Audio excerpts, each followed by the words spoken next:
the first one, we're probably gonna keep doing it. But as always, I have the beautiful and lovely my girlfriend Feather. Thank you. Say hi. Hi. Oh my God. Get into it, babe. You can do it. You can do it. You're such a weirdo. So today we're gonna play Joe Devers Lone Wolf. If you guys don't know what Joe Devers Lone Wolf is, it's basically one of those choose your own adventures, like the choose your own adventure book. It's a lot like that. I've played this game before. You can play it different ways. You can pick what kind of character you want and everything else like that, and then you can play as your character throughout the story. So, and Feather's never seen it, so I'm kind of explaining it to her. For all of you game nerds out there like me, you probably already know. So we're gonna jump right into it. Ready? 1, 2, 3. I'm gonna get my story voice on. Yeah. Oh, it's not like What's Left of Edith Finch? It doesn't read it to you. Joe Devers Lone Wolf. Write your story, extras, or options. What are we doing? Are we going to extras? Let's go to extras.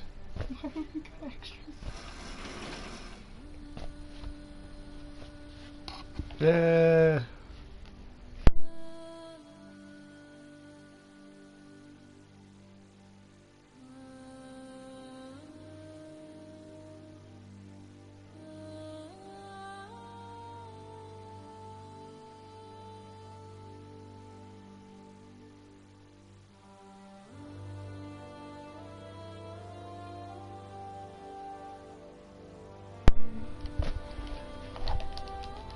Yeah. Oh. Okay, write your story. So, Feather's gonna help me pick. Oh, ha! There's my original one. Ha! New game. Easy, normal, or hard? What do you think? I don't think you want hard. Okay, what about easy or normal?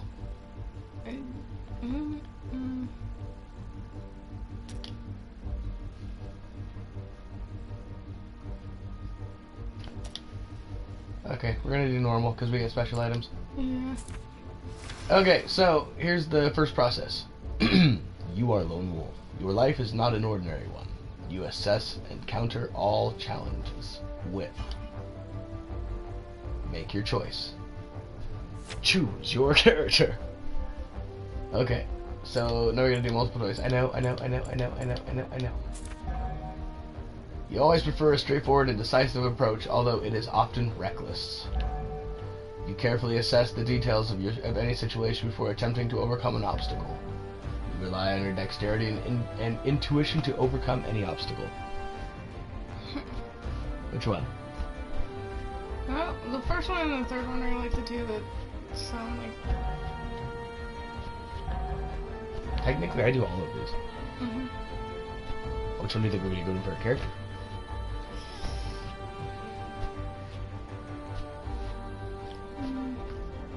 I've got a problem with doing stuff like that.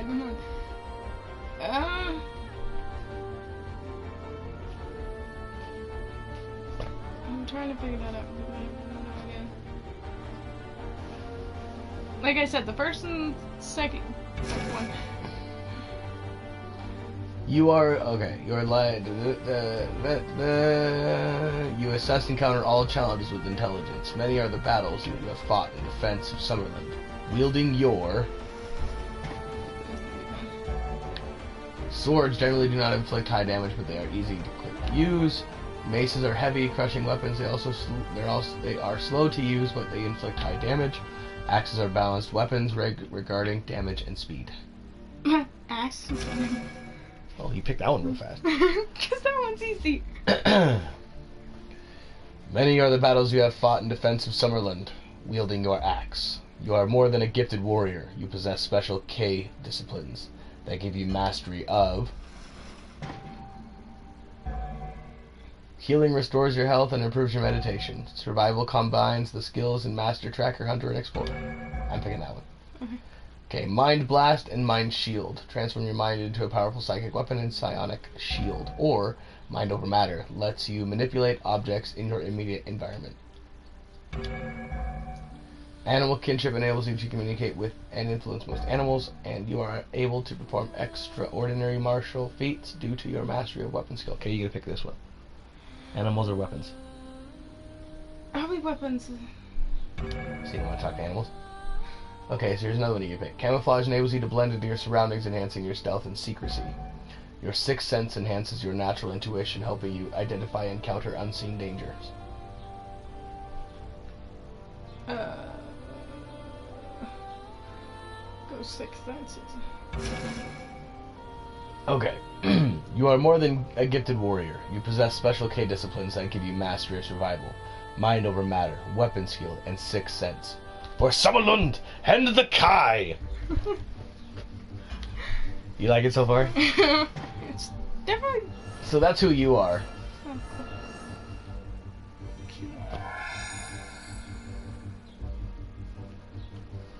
Oh, What did I just get? confirm. Oh, okay, yeah. Confirm, please. It's so hot in this house. It is really fucking hot today. It's so hot.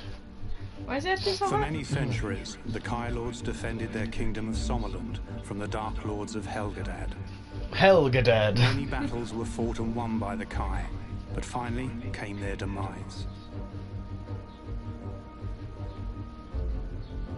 3 years ago, the monastery of your warrior order was attacked by the armies of the Dark Lords. Dark Lords. The Kai were destroyed. Destroyed. You were the only one who survived the final battle. Final battle. All seemed lost, but you retrieved the Sommersword, the one weapon that can slay a Dark Lord of Helgadad. You slew Zagana, the Dark Lord leader, and saved your kingdom from destruction. Did we? I don't remember doing any of that. Now, the lesser Dark Lords hunger to take their revenge. It falls to you, the last Kai Lord of Sommerlund, to crush their evil schemes once more. Okay. Were we doing any of that? I don't remember doing any of that. No, I don't remember doing Okay. Loading. I love this book. It's great. It lets you know when the pages are in work. Okay. Chapter 1. Blood on the Snow. That sounds weird, but cool. What are you looking for? Okay, so this tells you how to turn the pages. Skip to all hints. Okay, yeah, I already know how to do this. That's a good thing.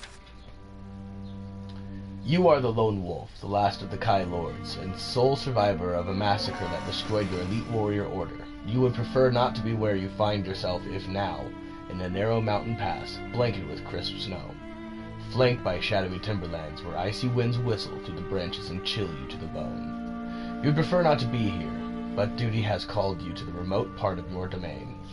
You are the Frye Earl of this territory, and you are responsible for the safety and security of the hardy Sumlending folk who live and prosper in this harsh mountainous borderland. You have received the disturbing report of enemy activity around the mining village of Rockstarn, and all communication with the village has ceased, fearful that the settlement may have been attacked by Jayaks and other Darklands raiders. You have come here to assess for yourself the true situation. You want to read it? After seemingly endless trek You can do it. trek through snow and ice, you have almost reached your destination. Your horse becomes increasingly nervous as you approach the outskirts of the mining settlement. Oh, okay. I am beautiful. I think more focused on horse. Smell of wood smoke is being carried along the chill air. Its acrid aroma unsettles you both. This is not the reassuring smell of smoke that arises from hearth or furnace in the depths of winter. This is the smell of wanton destruction. Wanton destruction. Sorry. Wanton destruction. Your heart sinks. You have journeyed here as quickly as the harsh weather would permit, but despite your valiant effort, you may have arrived too late. Make your choice. Okay, so you use your Kai survival abilities to understand what happened. You decide to be careful and proceed on foot, or you don't want to waste any more time. You urge your horse to gallop.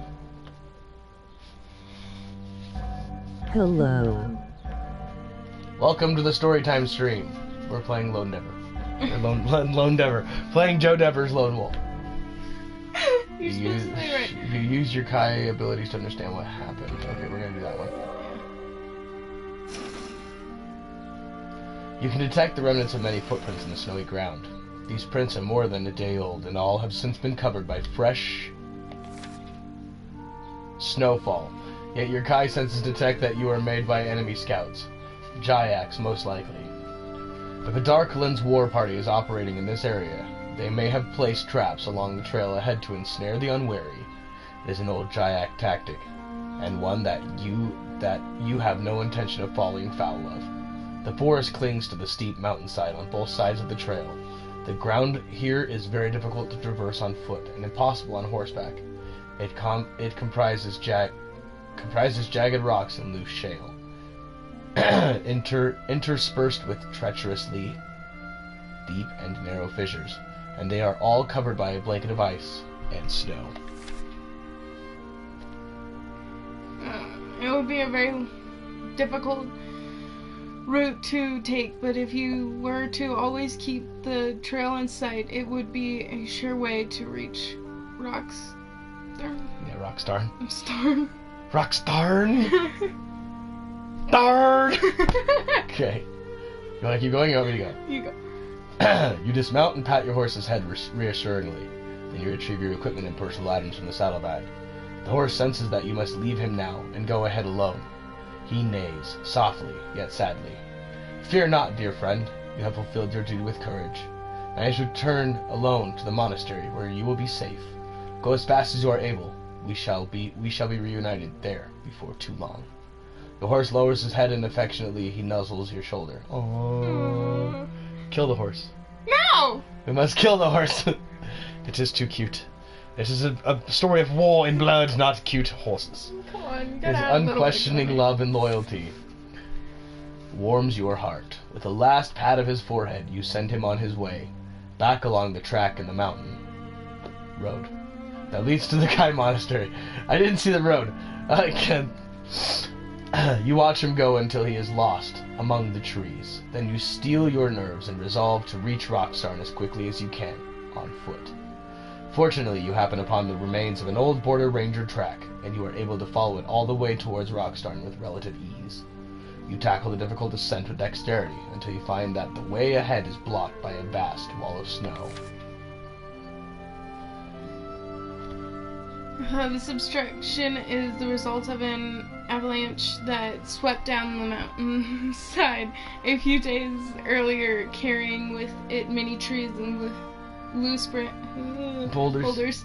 The village of Rockstarn lies beyond this great wall of snow and shattered timber. Okay. Thank you. You forgot the turd and shattered. It was turd. I was like trying to figure out. I was like, am I sure this is shattered or is this something Make else? your choice. It's going to be dangerous, but you decide to climb over the avalanche. You don't master this discipline. You feel there must be a way to clear the snow itself from the path. Okay, 1, we will surely die. 2, we will surely die in the cold. Either way. Start to climb. I fucked it. Oh, I got it. I hate these things. Turning back now is not an option, so you really have no choice but to attempt to climb over the great mass of snow and debris. Without climbing equipment, this proves to be a difficult and exhausting task. Yet your natural ability and dexterity prove more than adequate when put to the test. At length, you reach the summit of the avalanche and stop to catch your breath. From your elevated position, you catch your first glimpse of Rockstarn. The roofs of its buildings are wreathed in smoke. The village is less than a mile from the base of the avalanche, and the remainder of the mountain trail ahead is open and clear of obstructions. Encouraged by this, you make your way easily down the far side. Jump on the channel so you can see what they're saying. When you reach the trail, you start to run. You have lost too much time already. You follow the road as it snakes gently through the high timberland, and it is not long before you see the path. straighten as it approaches the entrance to Rockstarn. A whirling gray spire of smoke is rising into the cloudy sky above this ravaged settlement. It is being carried along by the icy breeze that whips and howls through the main street. A rustling sound makes you freeze in mid-step. Slowly you turn to face the sound and you see a pair of hooded amber eyes staring at you from the cover of the snowy foliage. There, they are the eyes of a wolf, an old male with a distinctive patch of white fur in the center of his forehead. You sense that the rest of his pack is close by. The wolf pack leader nuzzles his way through the foliage and approaches you.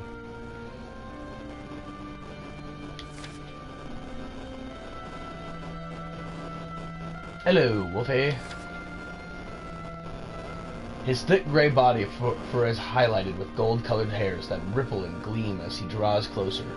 He is a powerful hunter, yet you have no need to be afraid of him. With a narrowing of his wise eyes, he warns you that great danger lies ahead. Yes, my friend, you murmur quietly. Yet face this danger I must. Here are my people. They are my pack. I am their leader, and I must protect them. That's so cool. I should be a voice actor. That was cool. The way that's said. I'm gonna start giving them their voices. You don't sense immediate dangers. This is a safe place to meditate.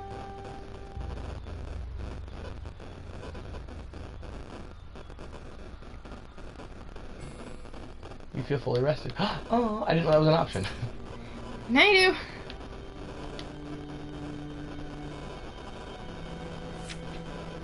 Do you want to write your story from here? Duh. You don't have a choice. The village of Rockstarn was once a thriving and vibrant mining community, nestling among the slopes of the surrounding mountains. Life here, on the border with the Darklands, is harsh, yet the villagers of Rockstarn are a hardy and industrious community. They are fiercely loyal to you. Their liege lord and the king Ulnar and Summerland. Now Rockstarn lies silent and smoldering. The noise of its steam engines and its armory no longer echoes among the high peaks. Cautiously, you approach the entrance to the village. It is eerily quiet. The smell of wood smoke that you detected from a distance is now heavy with the cloying stench of death. You stare unblinkingly at the horrific scene that greets you. The blood-soaked and lifeless bodies of villagers lie strewn about the streets. Many were cut down as they fled, while others died, fighting desperately to protect their loved ones and their homes. Recent snowfalls covered the slain with a thin white shroud, sparing you the unsettling sight of their gaping frozen wounds. All around, several shops and dwellings have been badly burned, completely destroyed by fire. There are too many victims hereabouts for you to gather their bodies and give them a decent burial, as is the customary practice in Summerland. The terrible price that has been paid by the villagers of Rockstarn, partly as a consequence of your late arrival, weighs heavily on your heart. Ida? Mm-hmm. Really? Mm-hmm. You sure? Yes. When are you going? No. Okay. You close your eyes, raise your face to the cloudy sky, and make a silent plea to goddess Ishur to gather and protect the souls of the slain.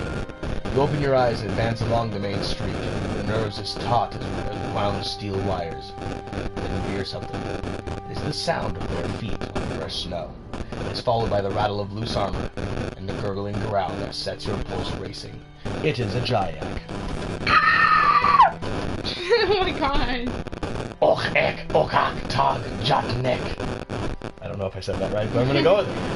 It drools through its sharp, uneven teeth. You recognize the foul Jyak's language, and know enough of it to translate the creature's chilling utterance.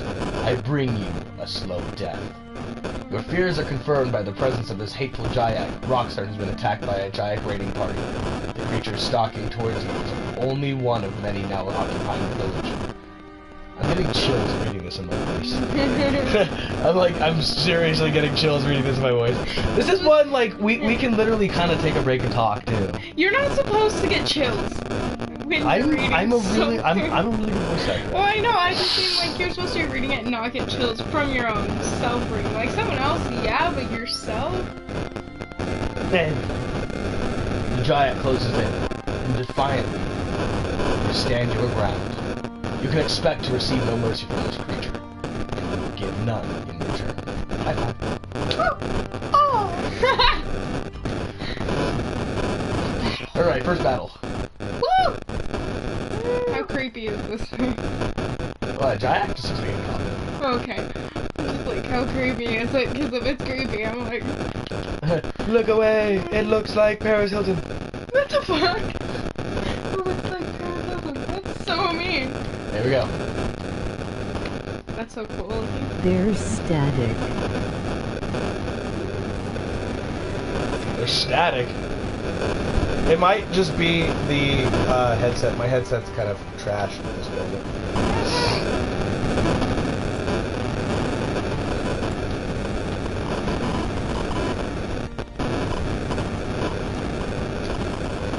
Attack! Oh, I missed. Ah!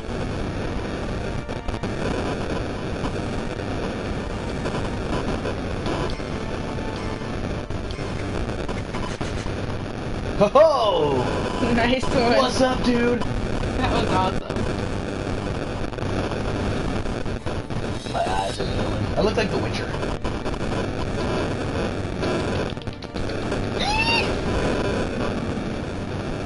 He dead. Woo! I bring you slow death and make them there. Oh! We got another one.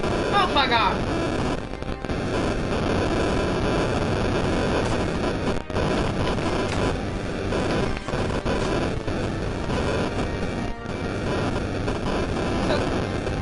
His turn? Oh, it's his turn. No!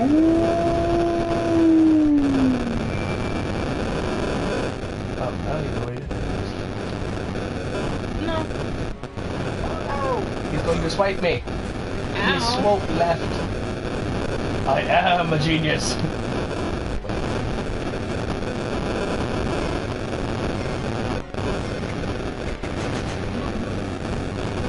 Right, Dead. ninja. I is a ninja. You're crazy, Right. Alan. All my subscribers enjoy it. Well, of course they do. They enjoy that.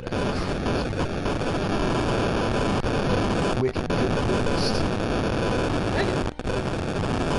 Oh, we got loot. What do we get? Oh, crap. Nope, that's not what I want. Yeah. We got some loot. What do we get? Oh, yeah. You derive no pleasure from killing, but there is only one survivor still alive in the village. You vow to do everything you can to keep them safe. You turn away from the Dryad's corpses and scour the surrounding buildings for signs of life. This part of Rockstar and its inhabitants were great, especially hard. It looks as if the Jayaks wanted to make doubly sure that nobody could escape and raise the alarm.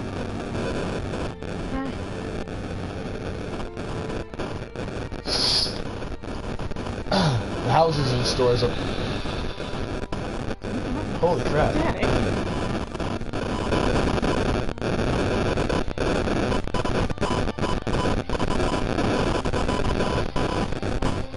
Alright, let me see if I can fix the static.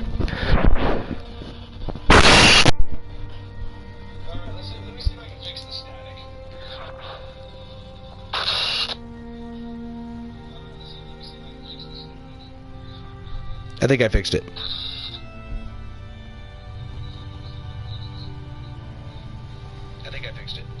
Okay. I'm glad that I decided to switch to your phone because Ryan was being stupid. Okay, so we are currently watching the stream. I had to make sure, because you guys did say they were static, and I didn't really think that it would be bad, but it was pretty bad.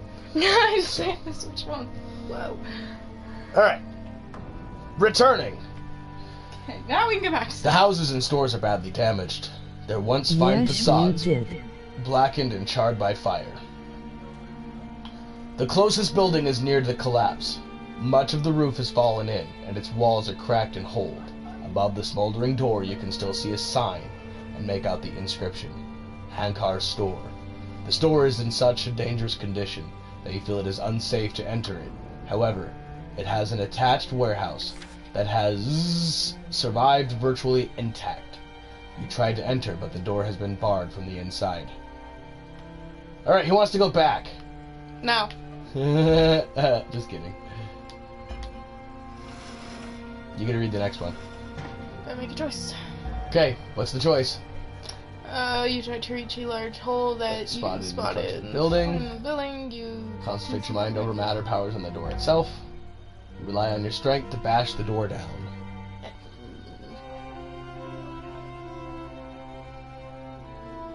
Which sounds better. Like that's how it's like. You gotta realize that any choice you make has a consequence. Yeah. So we either use our mind to unlock the door, we crawl in through a hole, or we break the door down. Break the door down. You could hurt someone. You crawl through a hole. You could Get hurt. get hurt. Okay.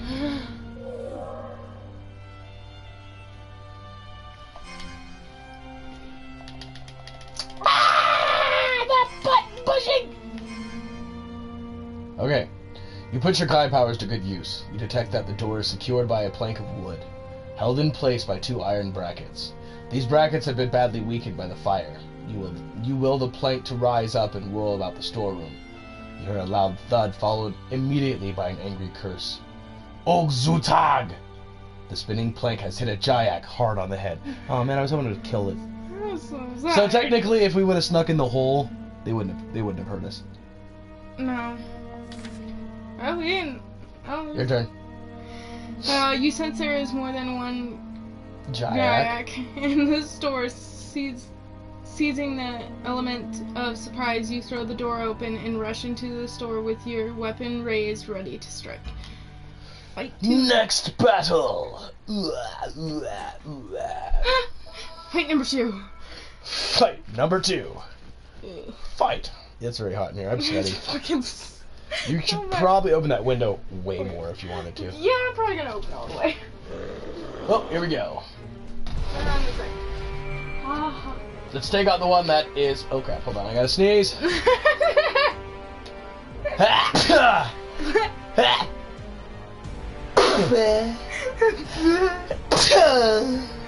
Sounds like a ricocheting bullet. Bless you. Okay, here we go. Oh my god.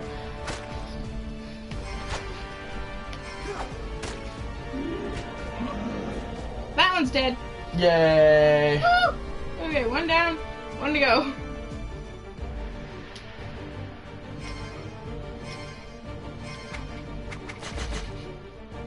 I'm getting good. That was really good. Crap. It's Oh, his it's turn. his turn. Ah, shit. Ow! Oh god, he got you twice. He got you pretty good. Are you done? No. My eyeball. Got hit with a rock. Thanks, man.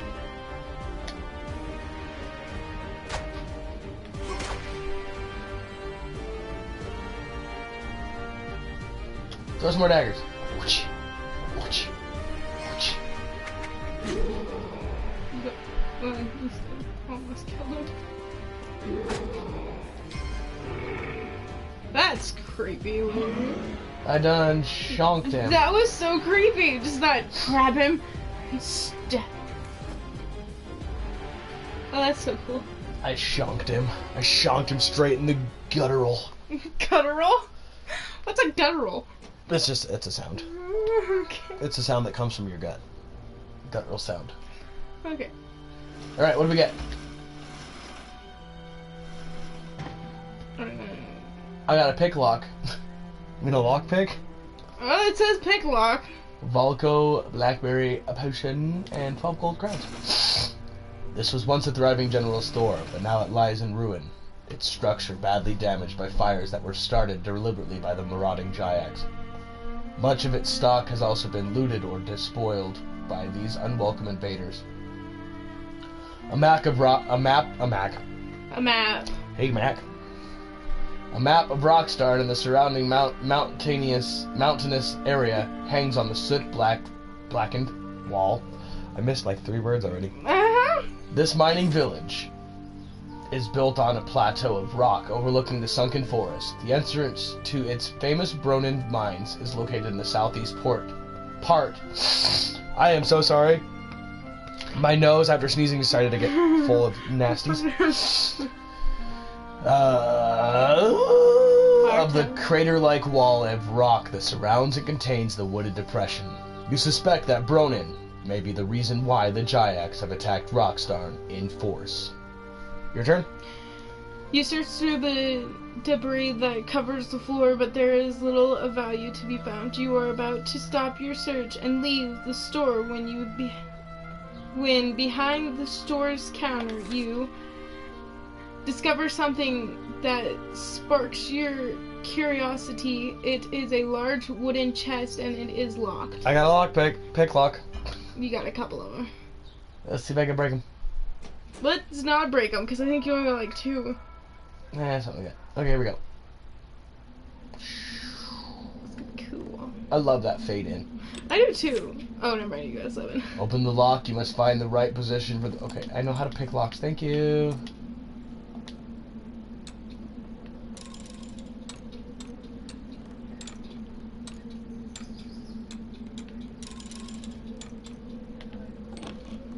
Bam. Without ever breaking it. That was so cool. I love how it does that. Like, it just fades in and out. Fades in and fades out. Goes back to the book. Yeah, that's cool. Like, different. You managed to pick the lock, and now the container lies open in front of you. You look inside and find some valuable items that could prove useful. What do we get? Ooh. Throwing knives. Ooh, I got superior leather and Larnuma bread. I got food. Good. When you leave the store and return to the main street, a gust of icy wind bites into the exposed flesh of your face, and the sudden chill makes you shiver. The winter sun is completely obscured by the thick gray clouds, yet you are able to tell the time of day without its helpful presence. It is nearing midday. Alright, let's see if there's any immediate danger then. You don't sense... Okay. Meditation.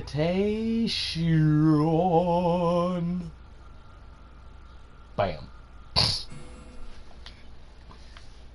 That was cool. Now you can move on. Okay. Things happen. Okay. Having troubles by the slopes. Yeah, a little bit. Do you want to write your story from here? Yeah. I don't really have anywhere else to go, man. You follow the main street. Elvish bread, and oh look more elvish bread. Lots of Elvish bread. Tense and alert, ever watchful for signs of human life and Jayak raiders. Suddenly, the door of a nearby building is thrown open, and into the street pour a gang of Jayaks, growling and waving their black-bladed weapons above their loathsome heads. You steel yourself for imminent combat, but your concentration is broken. When you glimpse a human as among their number, it is a girl in her late teens with short dark hair and sharp sparkling eyes. Don't look at them, you'll lose your eyeballs. Judging from her appearance and her clothing, she does not look like a typical Rockstar villager. Ooh. The plot thickens! Ho-ho! You feel compelled to intervene. You'll fight the Jayaks in the open. You don't master this discipline. You take advantage of the confusion to observe the girl. Yeah. You must run for cover. Running!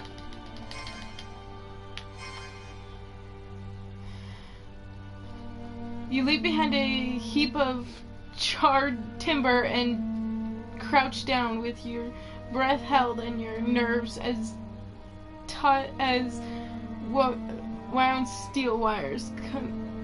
Cautiously, you peer through a gap. You want to wear my glasses?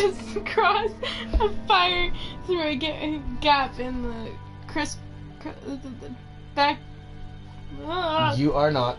Okay, you are not sure to whom this girl owns her allegiance. Is she inting with Glurks, or is she... Did you say Glurks? I don't care anymore. It's Jayaks. Jayaks, or is she... Is she assisting with the Glurks? She didn't answer. The girl breaks free from the gang of Jayaks that surround her, and she runs into the middle of the street. Then she spins on her heel to face her Pursuers. pursuers. In the blink of an eye, she Upholsters. pulls a small crossbow from beneath her cloak. It is unlike any crossbow you have ever seen before. Okay, so it's not that Feather can't read, it's that she can't see. No, I can see. I can't read. The truth is I can't fucking read. Okay, well there you go. We just learned that the Feather truth- can't read. The truth is Feather can't read it. Okay. No. That's why I give you that weird look. Oh, cool. Oh damn. She be kicking some Jayak ass. Jyass. Giant. She levels the strange crossbow at the leading Jayak. I almost did it too. And sends a steel bolt straight between the creature's hateful eyes. The other Jayaks, confident with the girl's weapon, is now empty. Growl with glee and leap towards her. She fires again, and another Jayak falls dead. Then another. Crossbow is reloading itself as fast as she can fire. Shocked by the unexpected firepower of her crossbow, the remaining Jayaks shriek with shock and retreat in disorder. Quickly, she holsters her weapon and sprints across the street towards the gabled house. I have hiccups on the opposite side. A loud and angry cry grabs your attention, and instinctively you turn to face the threat. A gang of Jayaks are moving towards you with murder in their eyes. Fight number 3! Woo! It is fight number 3. Fight number 3. If you guys like this, we can do this for next week's story time too, if you guys want to. What? This. Oh, do chapter 2. Do Joe Dever. Do like chapter 2, because we'll do chapter 1 this time. And chapter Yep. 2 next time. Time to die, clown. Ow. Fucker. My pancreas. Did you say pancreas? I wasn't ready.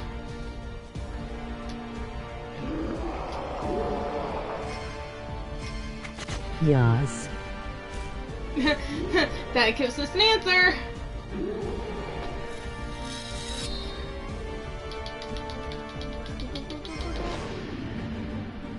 He did. One more. No, he's not dead. Oh, fucker. He has a pubic hair of health. Pubic hair. You're not wrong. It is a pubic hair. Like pubic. Now he's dead.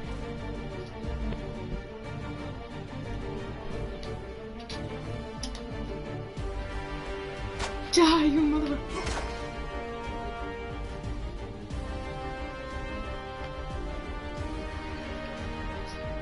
Oh no, I wasn't ready. Oh, I got my appendix sliced open. That's the thing that's happening.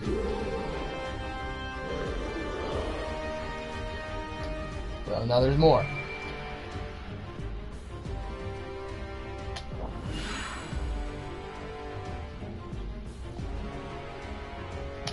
Sup, nerd? He's dead. One more. Kill it.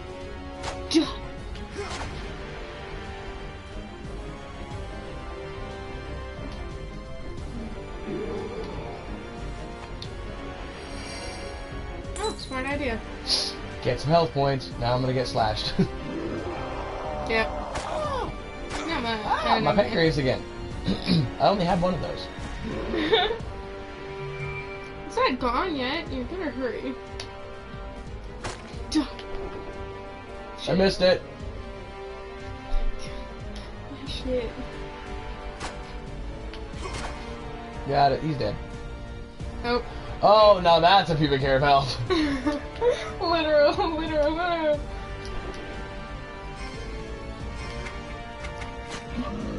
I only had to get one. I got two. It works. That's so cool. Walk away like a badass. And then fades out. Cool as you walk. guys don't look at explosions. I love how it fades out as you're walking away. Right. Alright, what do we got for loot? Picklock, leather, and Lomp Spur Potion. Okay, take all. And 22 gold crowns. The girl is nowhere to be seen. You focus your gaze on the houses opposite and detect fresh tracks leading towards the front door of the largest house. It has escaped the fire that has ravaged much of this area, and clearly you can read the ornate or sign fixed above the door. Redalian, the inventor. Stealthily you approach the front door and twist its iron handle. It is locked. Who bets me after? Okay, make a choice. Okay, so we can... The giants could be on you at any time. You ram the door. Or you attempt to pick the lock. Pick the lock. Doing this the correct way. Yeah, pick it. Be smart. Oh, that's a cool lock. Mm-hmm.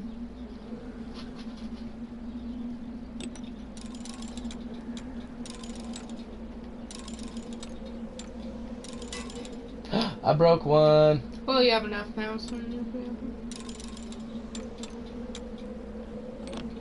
Got it. After the second attempt.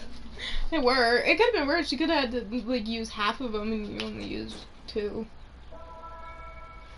I know Skyrim's got me all screwed up on lockpicking. You hear the click of the lock opening, and you reach for the door handle. One twist and it opens easily on the well-oiled hinges. Cautiously you enter the open doorway, and catch your first glimpse of the interior of Redalian's house. It is furnished with sturdy chairs and tables, all stacked high with blueprints of inventions, prototype clockwork devices, and tools of all kinds. Your eyes adapt quickly to the dark interior, and your ears detect the scurry of female feet. What does that sound like? No. Well, think about it. This is a weird thing where she's got weird shoes and... Or she just has tiny-ass feet and True. walks like Stewie from Family Guy. Probably. It's obviously a female! It's no dwarf or midget. Well, and then, you know, out from the shadows... Yeah, out from the shadows, the girl comes running towards you. You want to do the girl voice? Who are you? She demands to know. I am Lone Wolf. I am your liege lord, you reply, taken aback by her impertinent tone. And who are you? I'm Leandra Jen Redalian. Redalian is my father. Oh, Jen Redalian is my father. You are your own father. Read that way wrong. Leandra's voice is tense and irritable. It's as if she... Like, your voice every day. Leandra's voice is tense and irritable. It's as if she resents having to answer your simple question. This is not how the villagers would normally address their liege lord, and you assume she must be in a state of shock. Thank you, my lord. She says, her voice dripping with sarcasm. So glorious. So gracious. Just of you to visit our humble little village. Such a pity you arrived too late. Far too late. Her harsh words shock you into stunned silence. You are a little unnerved by her disrespect and her belligerence. Down, peasant! Make a choice. All things considered, you decide to address the girl as diplomatically as you can, or you remain silent as you ponder on the girl's irreverent manners. The girl is clearly upset by the calamity that has befallen her village. Her friends and her family. You soften your expression and try to console her sympathetically. I came as soon as I received word that you were in trouble. I have sent an urgent message to the king, and he will send troops here to deal with the Jayaks. Of that you can be sure.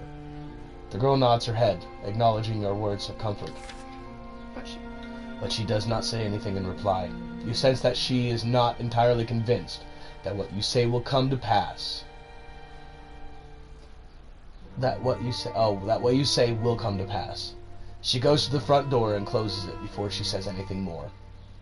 The girl goes and stands next to a latticed window at the front of the house. Anxiously, she peers into the street beyond. She is fearful that more Jayaks will arrive soon and try to break into her house. You stand on the other side of the window and try to get her to talk to you. Together, you keep watch for marauding gangs of Jayaks. After a few minutes of uneasy silence, finally, she relents and tells you what has happened in Rockstar.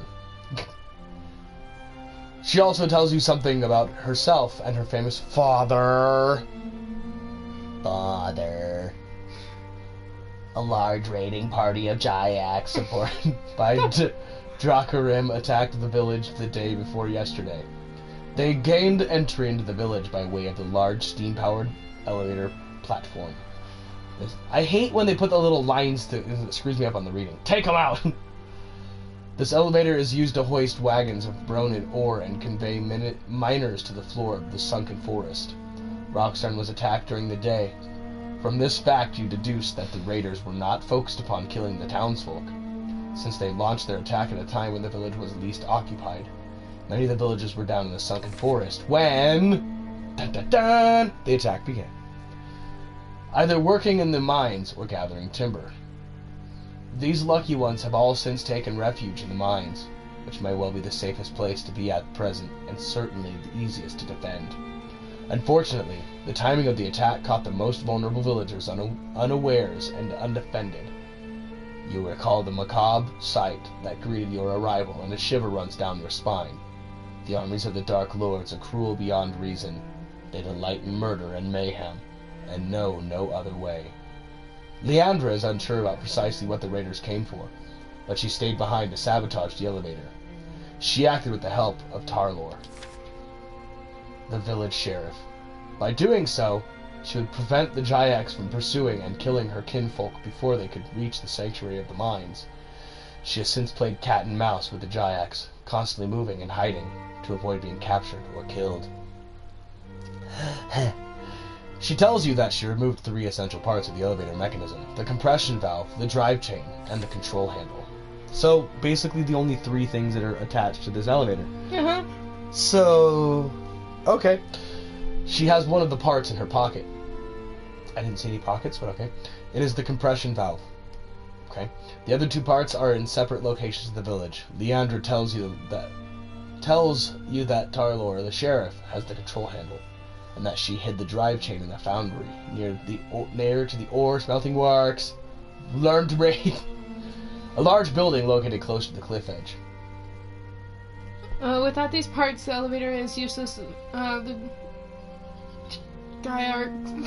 Jayaks, whatever, cannot return to the forest floor. They are trapped here. The cliff is steep and sharp and is too sheer and sheer too treacherous to descend by rope. Leandra is anxious to rejoin her father and the others who are now hiding in the mines. Roxxon is far too dangerous a place for her to stay here any longer, but she is sorely aware that the only way down to the forest floor is by using the elevator. To do this, she must have all 3 of the missing parts so that she can refit them, and get the elevator working again. Make your choice. Okay, so you ask Leanna if she works as her father's assistant. You feel the urge to move on. There's no time to lose. You are impressed by Leandra's skills, and you ask her about them. Okay, so those are the 3 options we have. What the fuck? Those are kind of... Those are the only 3 options we've got, so, yeah. Let's see, so either ask her if she works with her dad, ask her about her skills, or move on because you have no time to waste. Yeah, up to you. Probably move on. Moving on. You look straight in her eyes and say, I do not know exactly why Roxxon was attacked, but such a forceful and brazen attack does not bode well. I must reach the floor of the sunken forest, find out what drove the raiders here. I vow that they will be made to pay for the dark deeds they have done here, but in order to fulfill this vow, I need the elevator to be returned to working order. For this to happen, I will need your help. Leandra says... When the Triarchs discover that I... Can you not eat the frosting? Put the frosting back. Give it. Give the frosting. Furious. Feather. Give me the frosting. You do not need sweets. Can I penetrate in their blind rage? They vandalized the pump room and the boiler house. I must go there and make good any damage to the pump and boiler. It's no good replacing the missing parts if there's nothing to power the elevator. Give me the frosting. Give me the frosting. You do not need the frosting. Bad. That's yours. I know. And while you're taking care of that, I shall search for the missing parts, you reply. Leandra nods her approval. Oh, that's yours. Remember, she says. Sheriff Tarlor has the Star-Lord. Drive chain is hidden in the foundry. I had little chance to hide it properly. There were two Jayaks. Jayaks, whatever, chasing me. As I recall, I threw it among some other chains that were lying on the floor. It's very difficult to these. It's very different to these chains. It's smaller and it's well oiled. The foundry chains are dry and have much bigger links. Very good. This will help me find your parts, you reply. Your immediate tasks are now clear. You must find Sheriff Star-Lord, and retrieve the control handle. And you must go to the foundry and find the drive chain. Woo!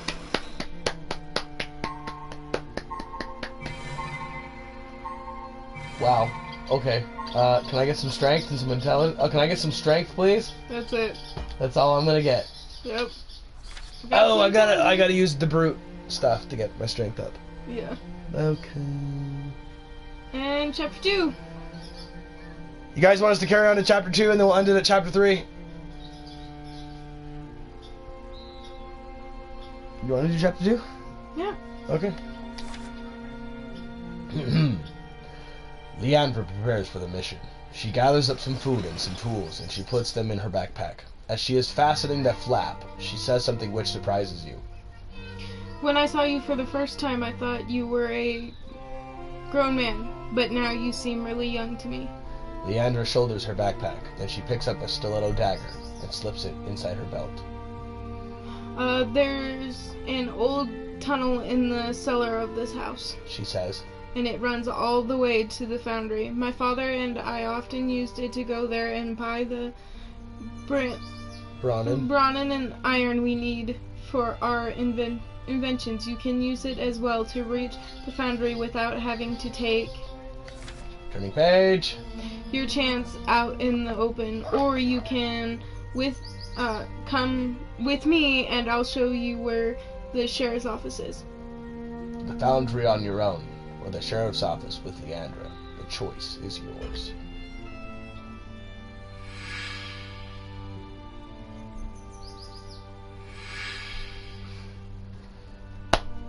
Oh snap! Alright, so we got two choices here. Technically we have way more than two. We can end up just going all the way back and leaving him here to die. That's kind of where I'm at. Not what you're gonna do. Okay, are we going to the... I don't even know which one the foundry is. The foundry is that one that you're on, the other one is the sheriff's office. The sheriff's office. Okay, so are we going with Leandra or are we going by ourselves? Because we'd still have to go to the foundry anyways. Yes. I'm pretty sure.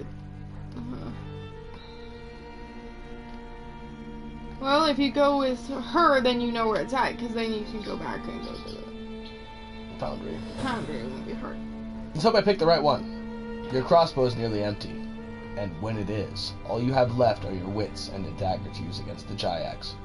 No, I cannot let you that risk alone, you say with a forceful tone. Anna starts to protest, but you cut her off in the middle of her first sentence. We shall leave together, and that's the end of it. As soon as you can show me where the sheriff's office is, we shall split up. I will look for Tarlor. You will go to the... I think it's Tarlor. I don't know. You will go to the boiler house. Is that clear? Perfectly clear, she says with more than a trace of resentment. You draw your weapon and move to the door. Leander stays by the window and scours the street for signs of Jayaks. It looks deserted, she says. Very well. Follow me and stay close, you reply. You pull open the front door and pause to make sure that Leandra is with you. She is standing in the doorway, her face frozen and expressionless. Then you hear the noises that make your heart skip a beat. Jayaks emerging from the shadows of the neighboring houses, and they are fast closing in on all sides. Where's the sheriff's office? You shout, demanding Leandra tell you before a fight ensues. She points along the main street towards the end of the village at the cliff's edge. On the left, 100 yards. On the left, 100 yards or so. Yes. Thank you. Okay. This is all she can say before the first of the Jayaks come running at you, with their weapon held ready to strike, blows to your head and chest. Run! You shout, and Leandra is suddenly galvanized into action. She sprints away across the street as the Jayaks surround you and press home their surprise attack.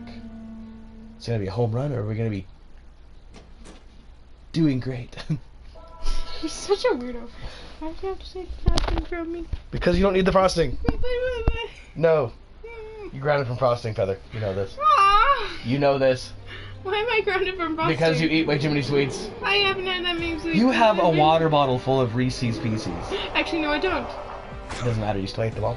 Oh, I'm not paying attention. That was a long time ago. I haven't eaten. I'm not paying attention. Okay, well then pay attention. I'm trying, but you're talking. You can pay attention and talk to me at the same time, so. I can't. It's impossible. Woo! Ash. Oh my god.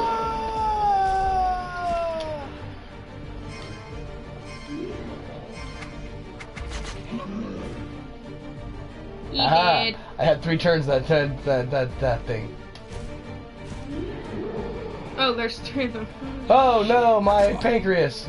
How'd you know it's gonna hit you there again? I don't know. I'm just literally saying what I think it's hitting. I don't know if it's actually hitting that. Jeez. Like, it did hit you in the stomach, yes, but I don't know where your pancreas is. in the stomach area? Oh. Okay, well I guess I've been guessing it the right way. I don't know. Yeah, your pancreas was like right in here. Probably. So, probably.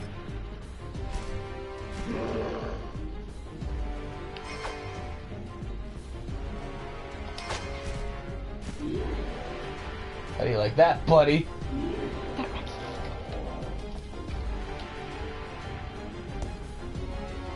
I blocked it.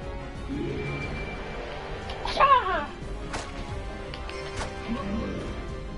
One more down, 1 to go.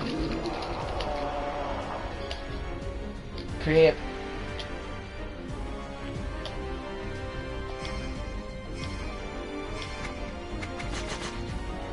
Die, Jayak. Giant. I have nothing that I can do now. Oh, I can throw one. Not bad. I'm out of moves.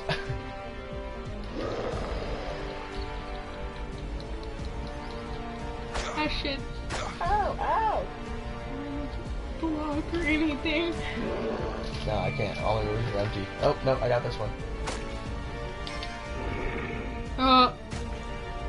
The hold and then stab. I shunked him again. You did. That's so cool. He be shunked. He be so shunked, he is askewed. Oh, look, I've been impaled. Okay. What did I get for loot? What did I get for loot? Throwing knives, leather, and pine, and 21 gold crowns. You approach the door of the sheriff's office and take note of a painted shield that is fixed to the wall. It bears the distinctive emblem of Rockstar. 3 crossed sledgehammers on a white crossed field. Beneath a slate-roofed porch, the main door is held ajar by a booted foot. It belongs to the body of a dead man, lying just inside the entrance. The stripes sewn onto the sleeves of his high-collared jacket tell you that this is the Sheriff Tarlor. He has been stabbed fatally in the back by a sharp Jayak sword. I really hope it was a sharp sword. If it was a dull sword, it would have been a while. You push open the door and step carefully inside the dead man's office. A search of his pockets reveals nothing. They have already been emptied. You sense that his personal items have been taken by the same Jayak that took his life. You drag Tarlor's body away from the entrance and push the door shut. The front room of the office is where the sheriff used to deal with daily matters of law and order in Rockstar. Now those days are sadly gone. The room is dominated by a large desk made of Somlending oak, beautifully engraved with provincial emblems and the personal crests of Somlending heroes, past and present. In the corner of the room you can see a large wooden chest with iron fittings, and at the back of the room, opposite the main door, there is a flight of broad stone steps that lead down to the Gaol cells below. This is where prisoners are held before trial. Make your choice. Okay, what are we doing? You count on your Kai weapon skill to destroy the lock. Before moving on, you investigate his desk. You attempt to pick the lock. investigate the desk. You stand beside the oak desk and pick up one of several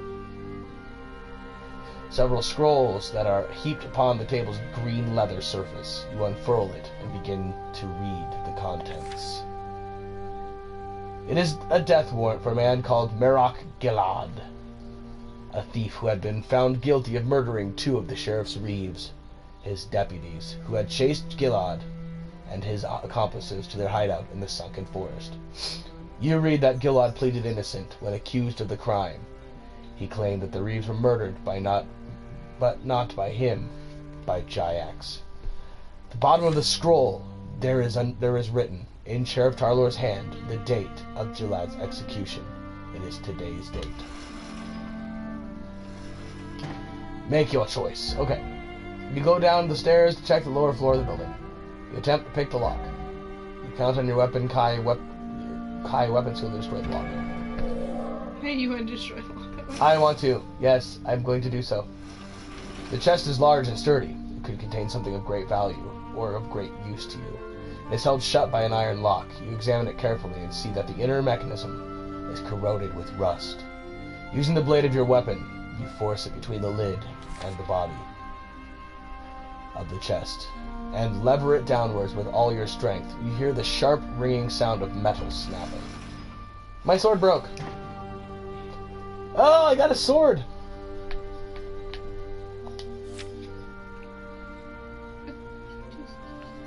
Oh, I forgot that I could do this. So now I have two weapons. What is ash used for? Uncommon timber used by merchants to upgrade weapons and armor and bags.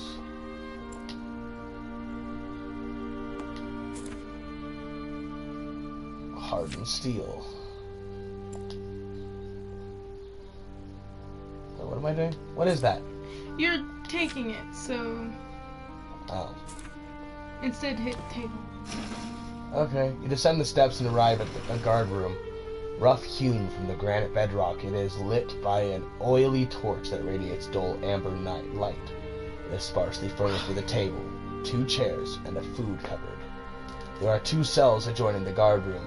One of them is empty, but the other is occupied by a tall man with a long beard and strong, calloused hands. His name has been chalked on a board fixed to the door of his cell.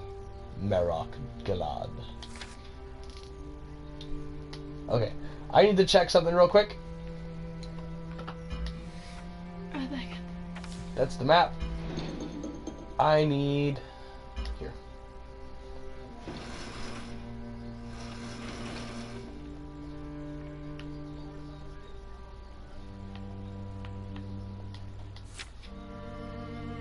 Where'd my sword go?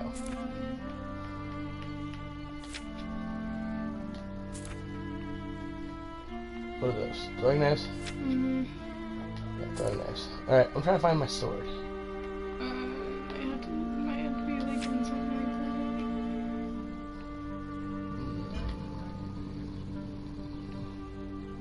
that. Oh, cool! Didn't know you could do that. I should look at it. I don't know where it went.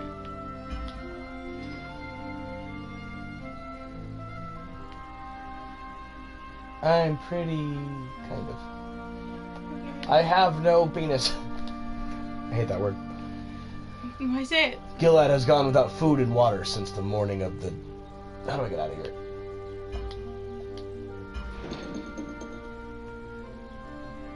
What be this? Oh. Ew. What are you? Okay, cool. Okay, so that is a thing. Now I understand what it is. Gotta get out of here. Is it a map? Okay, and we're back. Gilad has gone without food and water since the morning of the Jayak attack. He has heard the screams and the sound of crackling fire in the night, and he is anxious to escape from this cell before the Jayaks find him, or he dies of thirst. Unlock the door, he demands. Release me from this cell. I want nothing to do with this village and its fine, upright, law-abiding inhabitants, and I certainly don't want anything to do with the Jayaks. And what if I were to open the cell door and set you free? What would you do? Where would you go? The Jayaks are everywhere. You would be better off staying where you are. I'd go back to the sunken forest. That's my home, mine, and my brother's. I've had more than enough of Rockstar. You reply, your voice tinged with regret. My mouth is getting dry. The Jayaks launched their attack upon Rockstar from the sunken forest. That timberland is rife with them. I pity the plight of your kinsfolk, but I fear it's too late for you to warn or save them now. You turn away from the cell door and Gilad shouts out, "The key is over there. Unlock this damn door." He points toward an iron fitting that fixes the torch to the wall. It's hanging from the torch bracket. Alright, so make my choice. What are we doing? Are we setting him free? It's a tough call, but your mind is clear enough to decide. Before making a decision, you try to gather more information. Which one do we do? I don't know. Either way, you're gonna have, like... Either way, I'm gonna end up letting him go. Yeah.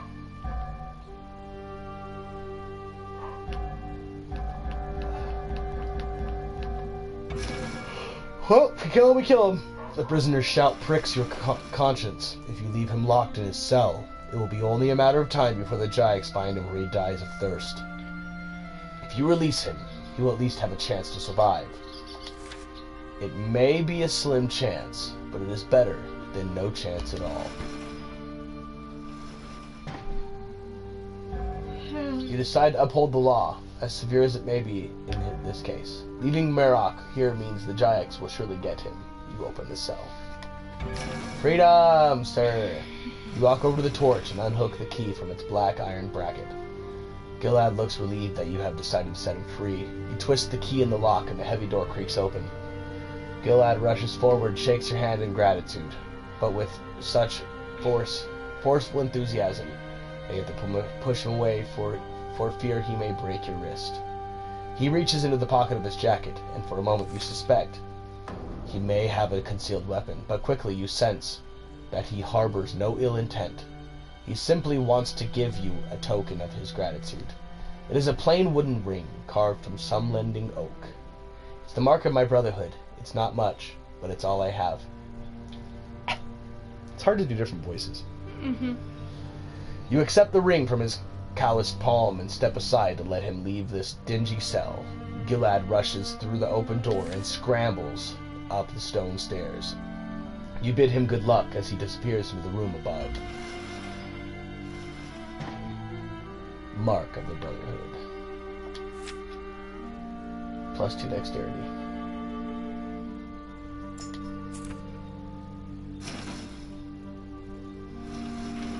You know, I really hope I'm taking those and not throwing them on the ground.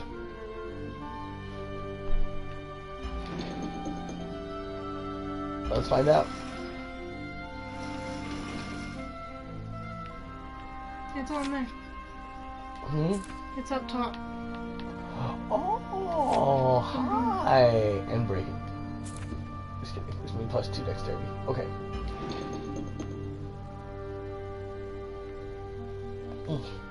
There you go. You return to the streets saddened by the death of Sheriff Tarlor and disappointed that you have not found the control handle. You fear that the Jayaks had now possessed this missing part. As you move along the street, you are lost in your thoughts of how difficult it will be to find the control handle. It could be anywhere in the village. Distracted, you fail to see a gang of Jayaks approaching from a nearby alleyway. Fourth fight. Oh my god. Oh, that's creepy and scary. Well, Cool. Here we go. Doch! Get him. They cry, and they come rushing towards you with their weapons drawn. Shing, shing, shing, shing, shing, stab, stab, stab. Grab. Grab, stab, grab, stab, grab, stab. Then there's like 5 more, you're like, oh, there's gonna be a lot of grabbing and stabbing here.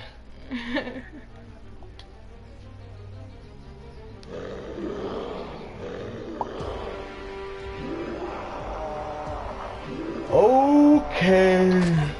Oh, I'm gonna die. Yeah, you might want to heal. I don't have anything to heal with. Shit.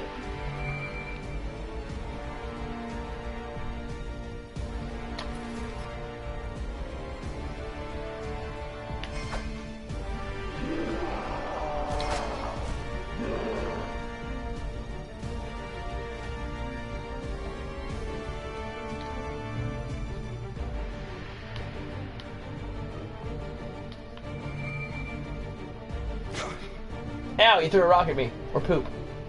He threw something. He threw doo-doo at me. Crap.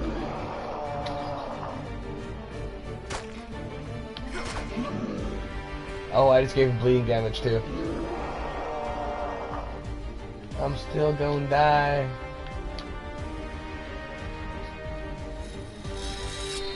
Gotta go with all my options right now. Okay.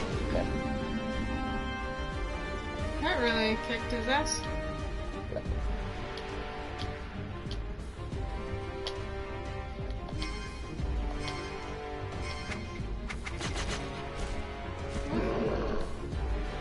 Ah, shit.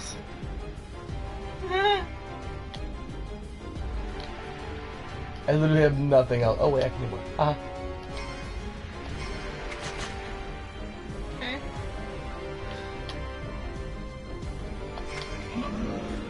Okay, you have one left. You have nothing that you can. Oh.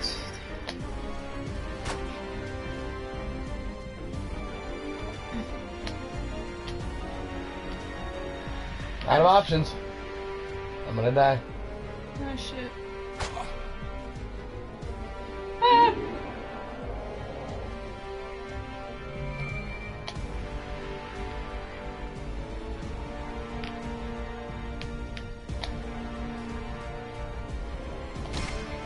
Shield bash.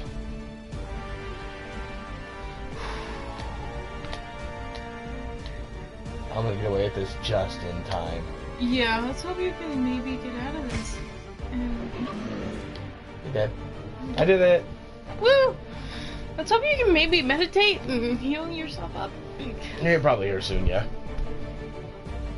Because I ran out of health. I used them, all of them, and now I'm regretting doing so badly. My belly. No. Ow. I heard that. What did I get? Woo. Throwing knives, picklock, crossbow bolts, and Kai pouch. Ooh, Kai pouch. Ooh, 30 gold crowns. Sweet. You have dispatched these Jayaks, but the threat of attack and capture is as strong as ever. You can hear other Jayaks approaching this part of the village. Drawn by the noise of your combat, you look around for some place to hide, and your eye is caught by a small building with a bright red door and a sloping slate roof. There's the meditation. Although there are dangers looming, it should be safe enough to meditate here. I really hope so. I'm really sweaty. So am I. Shit. Oh, guess I'm going to battle. So close to having full health. Ow. That's fine. I can kick their asses. That's okay. I know. I just love it. We're like, oh, you're so close. They caught me while I was meditating.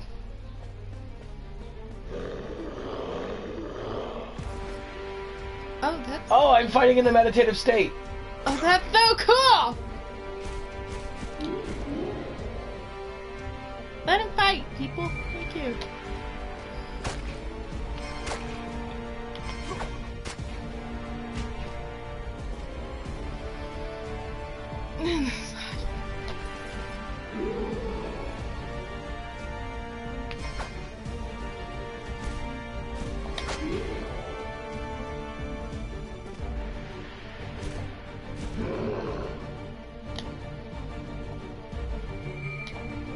Okay.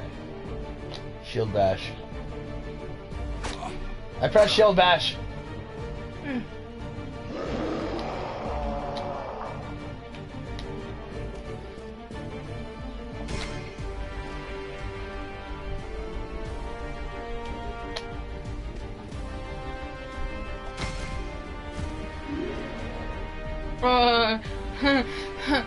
Okay. Cool thing is, I still have all my axe attacks. I don't have my axe attacks, never mind. I do have my blade attacks though. On that one, now you got one that's still got pretty good amount of health.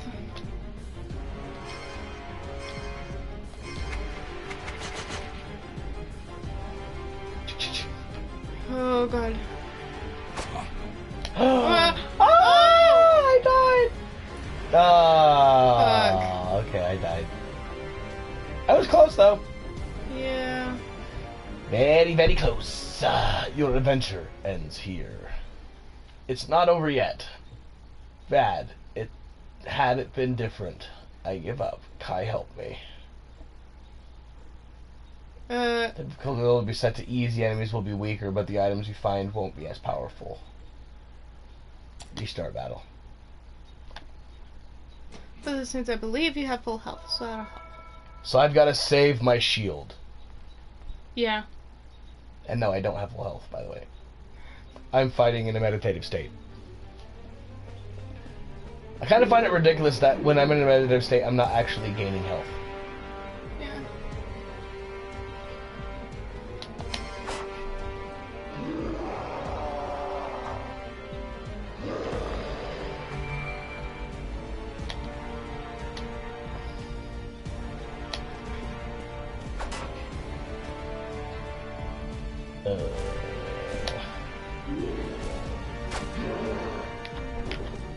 Shit.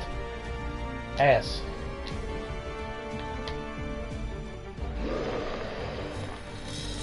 Press the button really fast. Oh yeah. About killed him. Oh yeah. Alright, boy.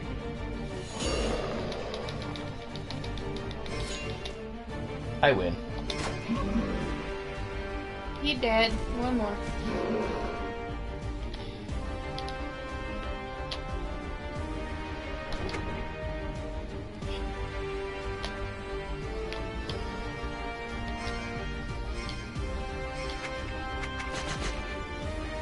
Yay. I shoinked him again.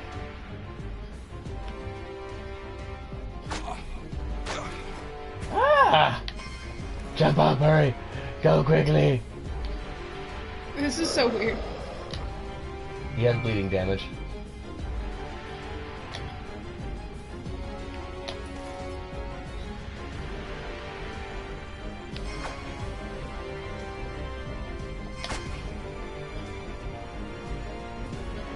Ah. Who thought you could get away? You was wrong, biatch. Well, I pressed it too soon. Bam. Getting there. Yep, and now, axe attack. Never mind. I'm just gonna stand there like an idiot. One more time. Cause it, Axe attack, it didn't work. apparently you have to hold it so it activates. Your adventure ends here. It's not over yet.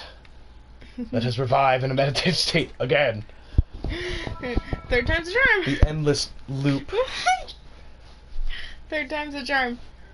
Nah, watch it be the fourth time. I love how it starts. How it is like that meditation state. You're not like in the Real world. village. No. Oh god, I'm already gonna die. You're in the middle of.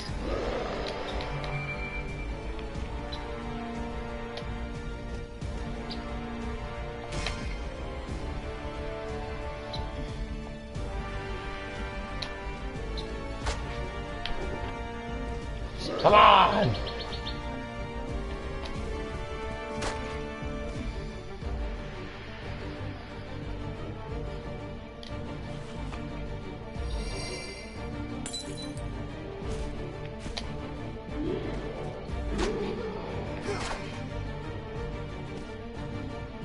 I can literally do as many attacks as I want, as long as I have the energy.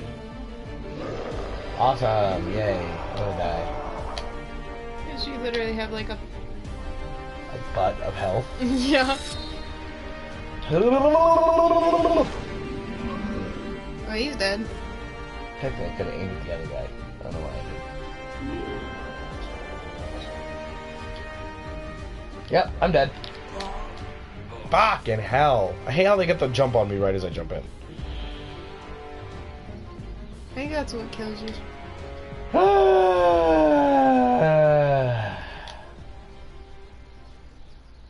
Vote on easy.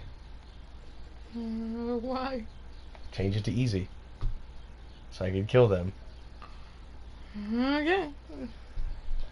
No, I can do it. I have to. It is so hot in here. I know! So hot! We know this already. I just want to get back to the story. All of us want to get back to the story.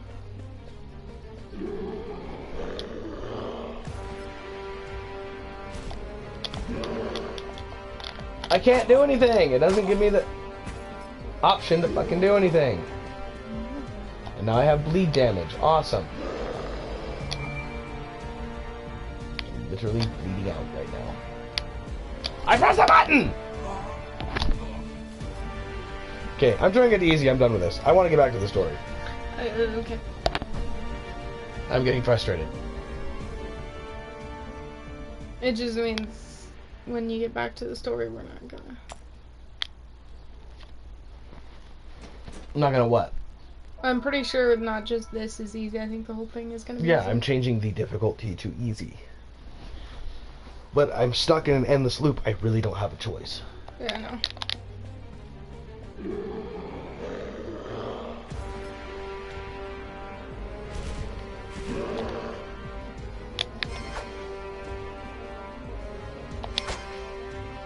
Oh, now it gives me the option to defend myself. Really? Yep.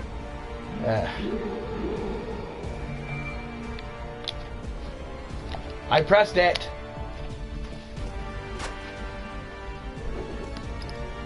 I didn't press it because I was focused on other things. Okay, well, you won't have that problem. Okay, he's dead. Readying up. He is apparently thinking. He has an idea. It involves me dodging and slicing him in the gut.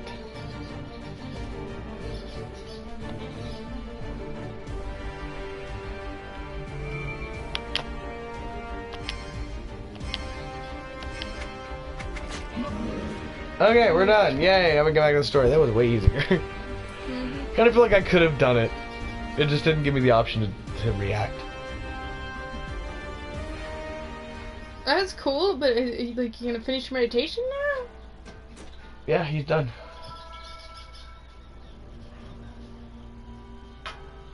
What'd I get?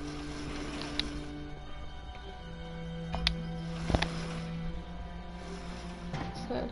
Literally nothing I need. Okay, cool. Alright.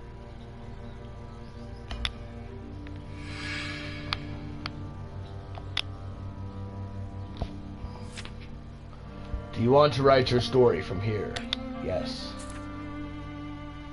The red door is closed, but it is not locked. You enter and quickly shut the door behind you. It is a simple village doctor's office, and it appears not to have been searched and despoiled like so many other buildings in this part of Rockstarn.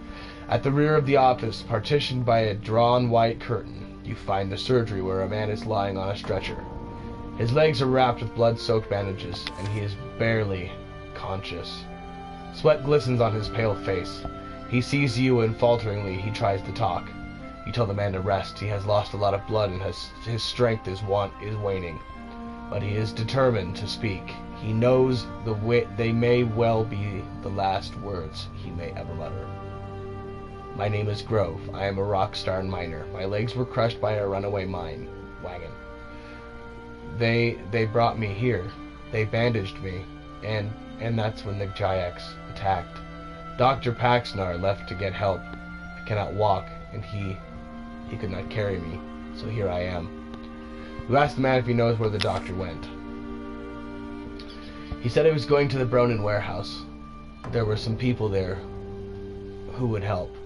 He promised he would come back for me, but I have not seen him since. I fear the Jayaks must have got him.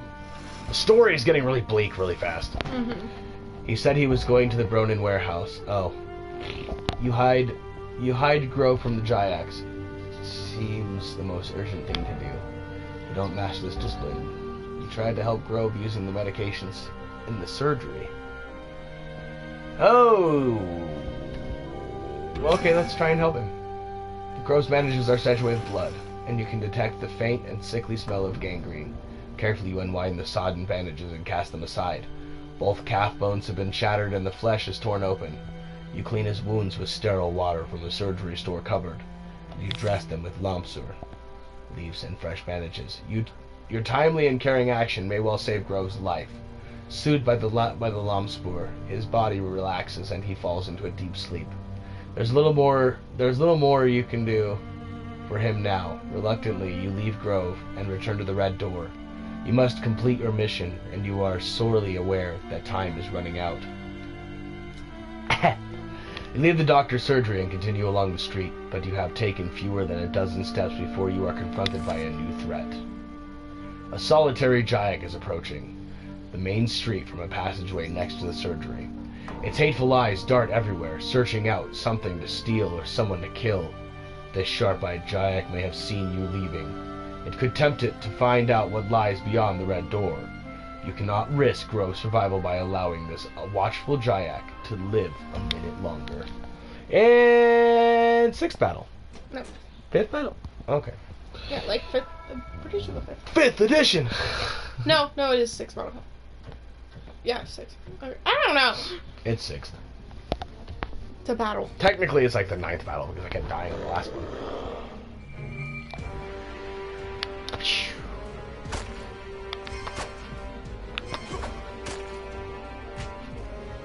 He did.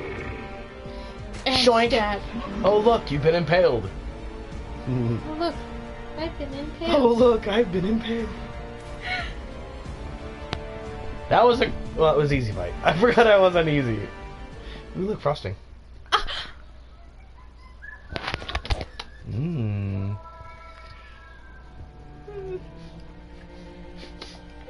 What? Oh no, it's dripping. Oh god, it's on my shirt! Oh god, what have I done? Yeah, take it before I destroy my innards. You have loot. I do have loot. Okay, what did I get? Crossbow bolts, flora, fungi, floroa, and picklock, and 10 gold crowns. Okay. You hurry away and continue along the street, keeping the shadows whenever you can. A sign on a wall indicates the direction of the Bronin warehouse. Helped by the sign, you look along the street and see the warehouse in the middle distance. It is one of the largest 2-story buildings in Rockstarn, and it is easy to find now that you know precisely where it is.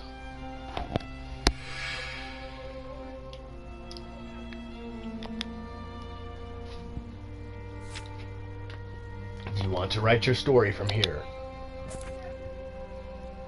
20 crows are sitting in a line upon the apex of its gray slate roof. Their black eyes watch you intently as you draw closer. The great double doors at the front of the warehouse are shut, and all of the building's windows have been smashed.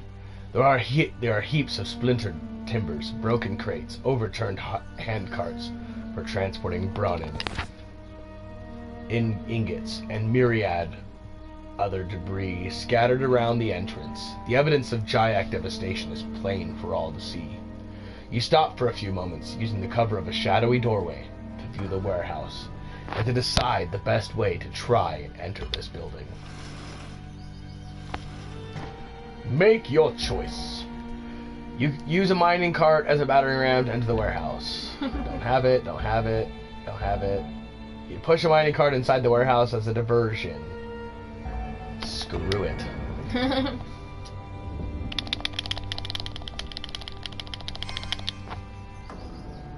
You note that the hand carts are very sturdy. Their timber frames have been reinforced with riveted strips of iron. They would make good battering rams with strength and determination. You could use one to smash open a warehouse door. You commit to a bold and daring course of action. You leave the cover of the doorway and rush across the street to the entrance of the Bronin warehouse. You grab the handles of a handcart and point it towards the left door of the pair. Then, with all your strength and resolve, you propel the cart forwards and slam it hard into the tall wooden door. Instantly, the lock shatters and the door bursts open. The impetus of the trundling handcart carries you through the open doorway and into this large storage facility. You release your grasp of the cart, let it careen into the trio of Jayaks.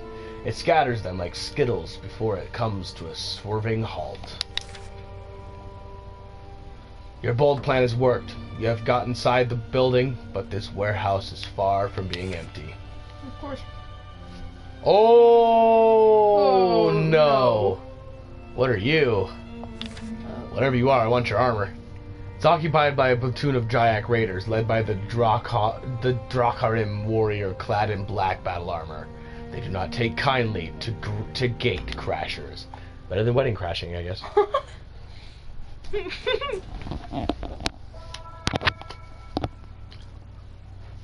Would you put it down? You're done.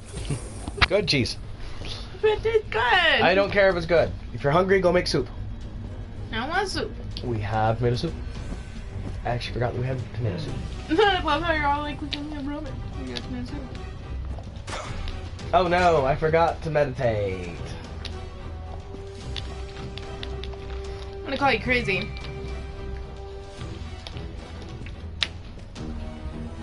You also not see. Oh, what the fuck? Oh, you have to fight him first. Not really, actually. That's what it looks like, because it's little... Oh no, yeah, I do, okay. Yeah, I don't have a choice.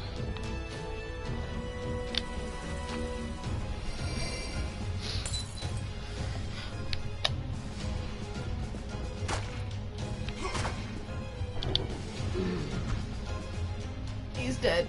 Now you can fight him. I'm gonna die.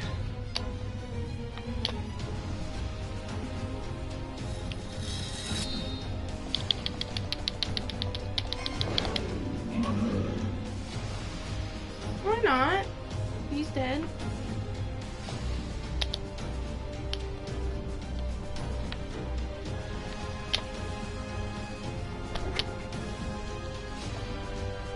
I frickin' missed.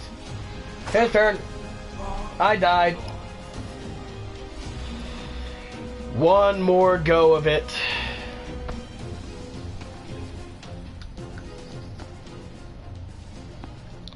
I'm hoping we get to a save point. Had it been different. If you go to last checkpoint, you can probably meditate. That is true not. 'Cause- yeah. Yes, I can. Okay, I can meditate real quick.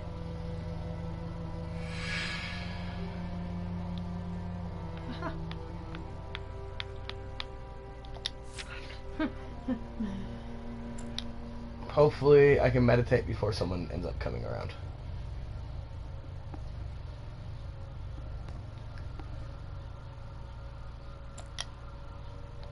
You feel rested enough. I know. I'm at full on everything right now. Yeah. Okay, here we go. We're gonna skip all the story because we already know the story. Yeah. We're gonna do the same thing we did. Okay. So, Passion open. push the object. Woo! Okay. Alright. Far from empty. The big dude. Here we go. Occupied by... Why? Alright, ready to now hopefully kill him because now you have full everything.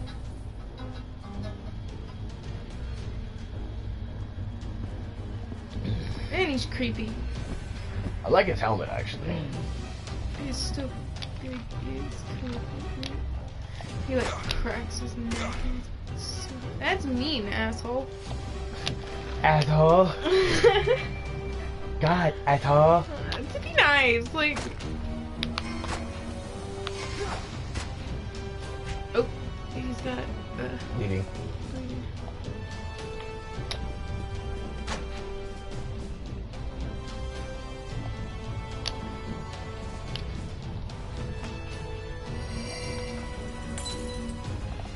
A little bit more bang for my buck, huh?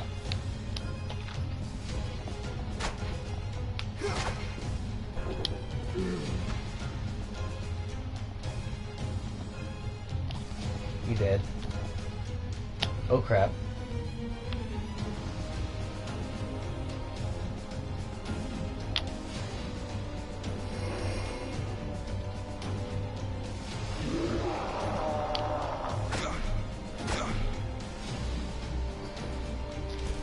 I don't know what that did.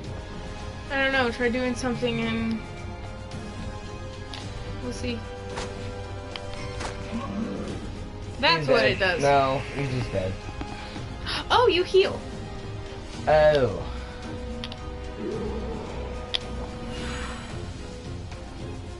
Huh, you healed.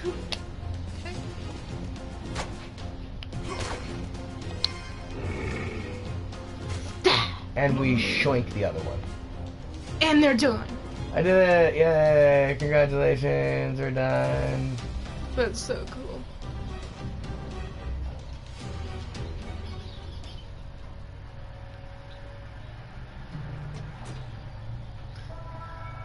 Love the loading. Page 2 is so cool. What'd I get? What I got? What I got? What I got? What I got? Oh, I finally got a potion. Alright, cool. There's been a grueling combat, yet you are less revolted and exhausted by the outcome than would have been so before.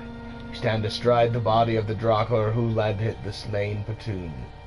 Beside him is an object that you saw him drop when you struck your killing blow. It is the control handle. You have found the missing part, and you have delivered summary justice to the creature that murdered Sheriff Tarlor. You place the control handle in your backpack, and then you search this spacious building, wary of Jayaks that may have taken refuge from the fight, and could still be hiding in the shadows. You find no enemies left alive, but you do discover a bolted trapdoor set into warehouse floor. It has an iron grill. You peer through the grill and see two villagers huddled together in a workshop below. Quickly, you pull open the draw bolt and lift the trapdoor. Come out, you tell them. The Jayaks won't harm you now. The first to climb out is a young man in a leather work apron, followed by a teenage girl. They are villagers, and they count themselves lucky to be alive. They are grateful to you for releasing them, but there is disappointment in their eyes. They fear that you, alone, will not rid them of the scores of Jayaks that now occupy their beloved village. You tell them that you are their liege lord, Lone Wolf. You tell them why you are here and give them a brief account of what you have seen and done since you arrived in Rockstar. They listen intently to your voice, transfixed by the shocking truth of what you tell them. Make your choice. Leandra is waiting for you. You decide to leave. You decide to stay for a while in order to reassure the villagers. Time to go. Yeah, because you gotta keep going. Silence descends on the young villagers. They are consumed by their tragic news. You feel a deep sympathy for their pain and their plight. You know how it feels to lose kinsfolk you have loved and respected. Mindful that Leandra should have reached the boiler house by now, and that she could be in mortal danger, you tell the refugees that time has come for you to leave. You feel the weight of duty and responsibility falling heavy upon your shoulders. For these young and vulnerable villagers, you are their only hope of salvation. I give you my word as a Kai Lord, and as the Friar of your province, I will rid your village of these accursed Jayaks. Darter raises his head and says, Sire, is there anything we can do to aid you? Yes, you reply, impressed and heartened by Darter's unexpected offer of help. There is an injured miner at the doctor's surgery. His name is Grove. Go there and collect him, but be careful how you carry him on his stretcher, for his legs have been badly damaged. Bring him back here and await my return. I shall not abandon you. Darter nods assertively in response. You can count on us, my lord. And if you need to restock your supplies while you are here in the village, please come back to us. We can put this warehouse to good use once again, and aid you in your fight. Although you could requisition what you need from your subjects by order, you are mindful that they have suffered greatly. Therefore, you accept Darter's proposal, and you insist that you will pay for any supplies you may. What is this?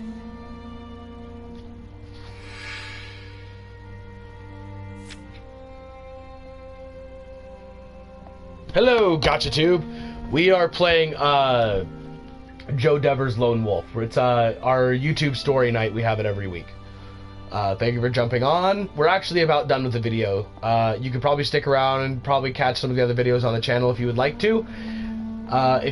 And also, please subscribe and share it around. The channel is here to entertain, and I'm here with my girlfriend Feather, who has said nothing in the last probably hour. I'm sorry, I'm getting into this, and you've mostly been doing the whole story. I've been doing like, reading. It's kind of hard to say anything when you're reading. Yeah, you've just been liking the story I've been doing. Yeah. Okay, so What do we have here? Ooh, a nail ore. Copper necklace. Okay. Finest leather pouch, Kai pouch, pick, lock, power flare, tunnel sweeper, throwing knives, crossbow, tainted bolts, explosive bolts, flora, Volco, lomb spoor. That's a tincture. I believe that's helpful. It is. It's a lot more. Okay, what can I sell? I need to sell some stuff. I think you're all in your stuff. No. No, it's over here. Oh no, that's That's upgrade. okay. Hey, there's my Adjudicar. Adjudicar.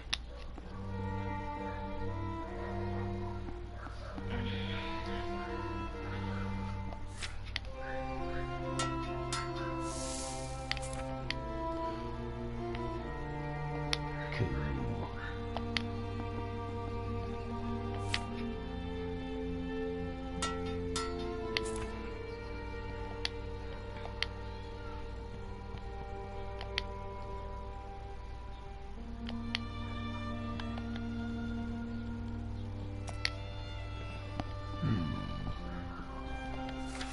Whoops. Oh god. I pressed buttons. Guess I'm done. Okay. Alright, this will be the last stop, and then we're gonna leave it here. Do you want to write your story from here? You leave the Bronin warehouse by one of its shattered windows. Your muscles ache from the exertions of combat, yet your thoughts are sharper, and your determination is more resolute than ever before. It is early afternoon, with caution in your every step. You follow the street until you catch your first sight of the foundry. This is where Leandra hurriedly disposed of the drive chain, while being pursued by Jayax. You recall her saying that the foul creatures may still occupy this building. As you approach its closed doors, you catch a glimpse of movement. A Jayak appears at a ground floor window, its head and shoulders framed by the pane of cracked glass. For a few moments it peers into the street, and then it moves away, out of your direct view. Leandra was correct. The foundry, like most of Rockstar, is under enemy occupation. You must gain entry to the foundry and retrieve the drive chain. It will not be an easy task to achieve with Jayax roaming freely inside. Oh my. Make your choice. Okay, you spot a Jayak by a window and you launch yourself through it. Cautiously, you approach the foundry and check for unwary targets. The foundry doors are blackened with the soot from a recent fire. You detect that a group of Jayaks are gathered inside. One of them presses its ugly face to the cracked glass of a window to the right of the main doors. Its feral eyes stare out to the street, looking for villagers to hunt and slay. You approach the creature from the side, keeping close to the foundry wall to avoid being seen. When you are close to the window's frame, you wrap the bottom of your cloak around your right fist and punch through the glass with all your might. The pane shatters into hundreds of tiny shards that drive deep into the Jayak's face and eyes, leaving it blinded and bloodied. It shrieks with pain as it tumbles to the floor and rolls away, clutching desperately at its ruined face. You seize the initiative and climb through the opening before the injured Jayak's comrades fully realize what is going on, what is happening. Once inside the foundry, you unsheathe your weapon and prepare to fight to the death. Death, death, death, death, death, death, death. You're such a weirdo. You get really into stuff when I start reading. It's actually kind of entertaining to watch. Because you sit here and you listen to like the different types of nuances and characters I can make through just reading. That's cool. Well, I'm a good actor. I'm a good voice actor, so there's I know. that. Okay, what do we got here? Let's do this.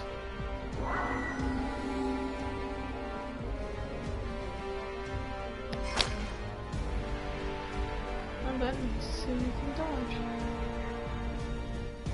Foresight.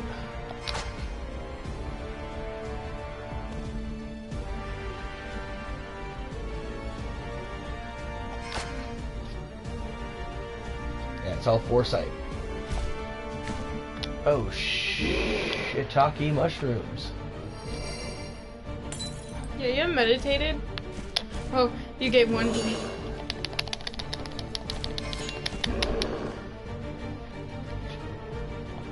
Please go.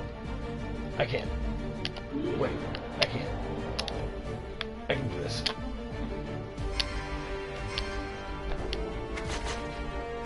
Oh, I missed! Well, one's not bleeding damage, so he's about to die on his own. Oh no, two of them. Yeah, they're about to die. It's not gonna matter. Ow! My pancreas. Now I have bleeding.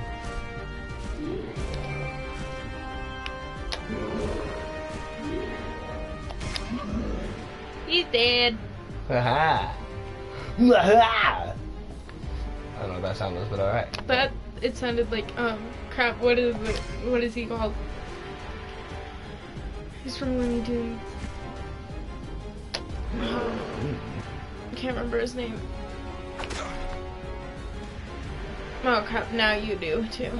Daffy Duck. No, not Daffy.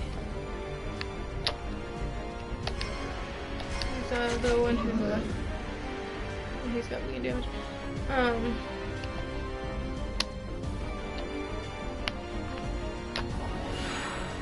I'm trying to think what his name is.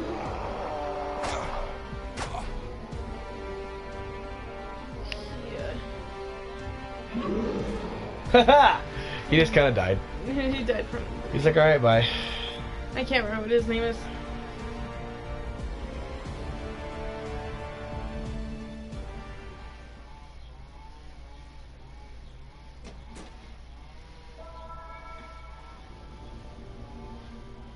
You got loot.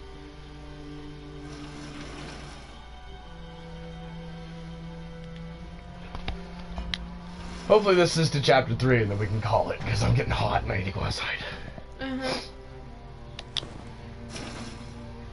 The Jayaks have thoroughly ransacked the foundry, but amongst the overturned workbenches and scattered debris, you find what you came here looking for.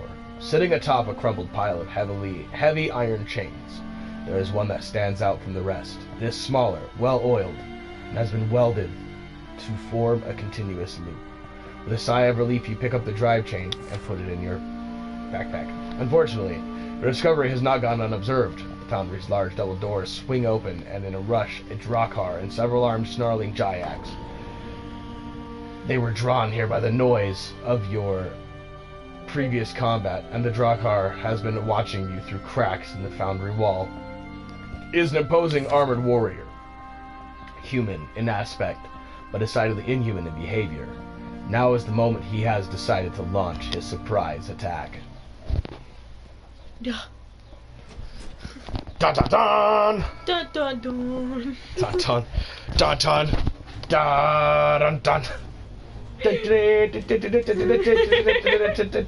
dun dun. You need help. It's like 20th Century Fox right there. Oh jeez. Oh, this one got it. Yeah, it's a Drakkar. I mean, this one has a giant. It has a. Ah shit. Since you. He's got a big old axe. Can I go?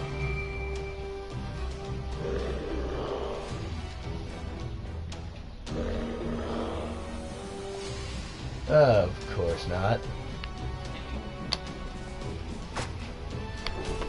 I missed!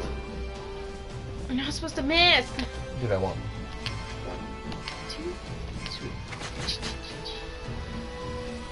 It just barely takes him.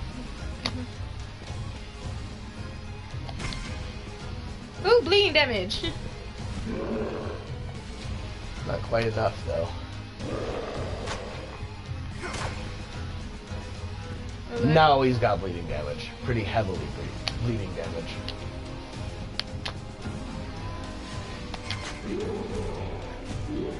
And 90.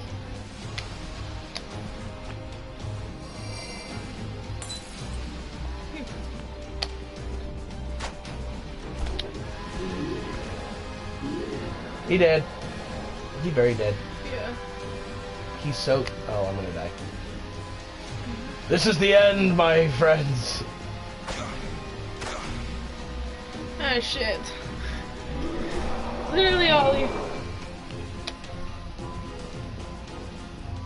Oh shit. Ah! Yep, dead. One more and then I'm gonna call it. Excuse me. Excuse me. Really? Twice? Sorry.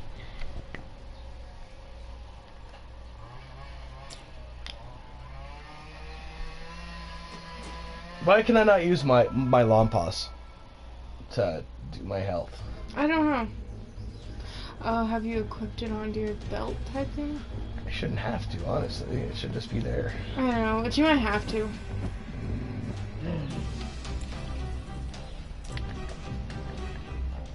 So, Ah!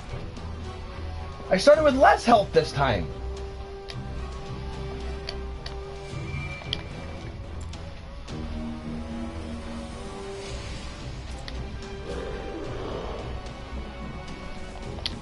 That's good for you. I did. I started with way less health this time. I don't know why. I wish I knew.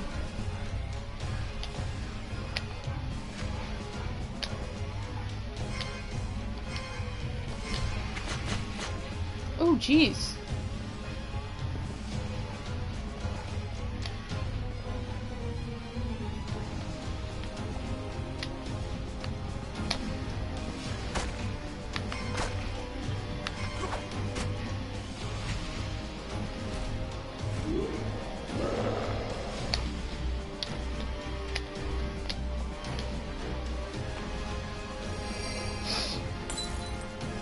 Keep it up.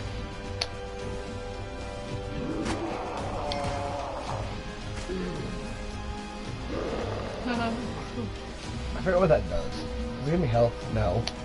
No, this kills me.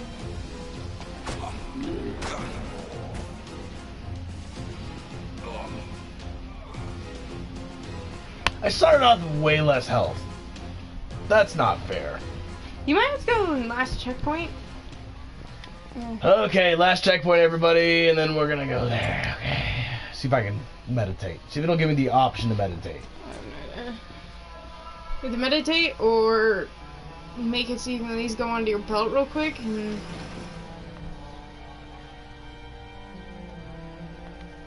No.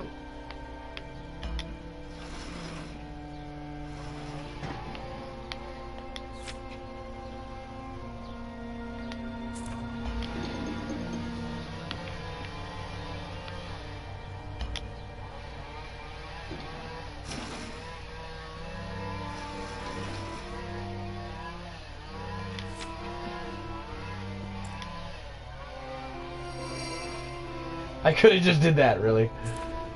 Let's eat some food. Pretty sure. Yeah, your story. Everything. Oh, then you can.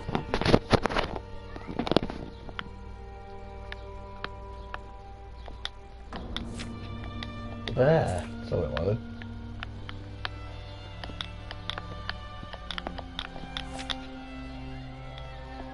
So I can get different armor. I can sell my shield. Look at those. Oh, that just shows my character. Okay. Alright, now we go back. And we fight. You might want to get the loot thing in. Or the loot thing in. Yeah, I know.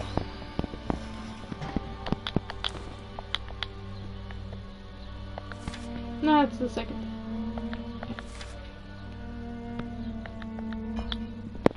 Alright, here we go. Now we kind of have the upper hand. This will be the end of the video. For now. We'll have more sometime. So we'll leave you with a successful fight in the Chapter 3 page. Hopefully. Hopefully at some point. Okay. Going on. Dickhole.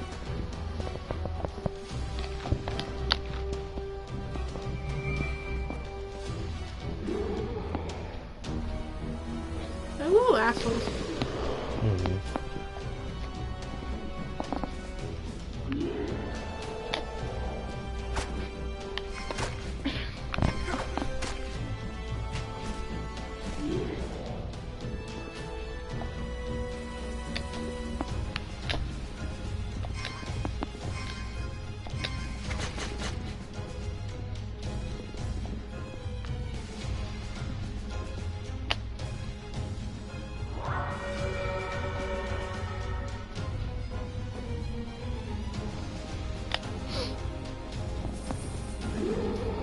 We lost. Now he can't attack.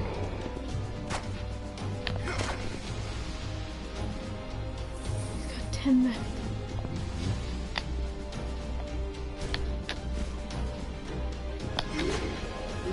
There I go.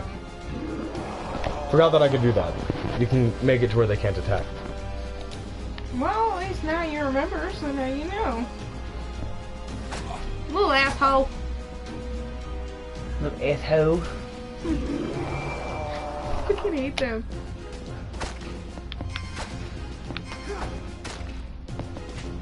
He's dead. Yep, last one. Woo! I think the mic is still going.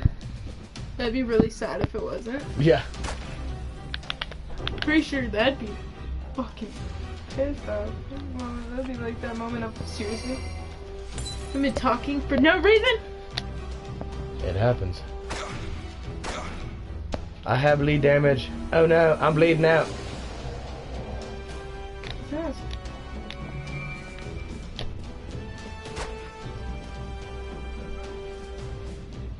Just got a little bit left.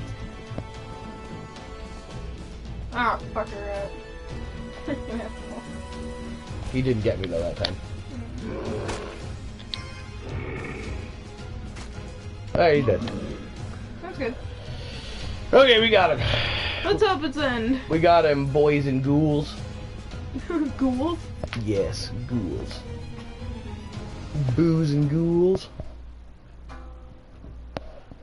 Such weirdo. Alright, let's see where we get to after you finally finish this part.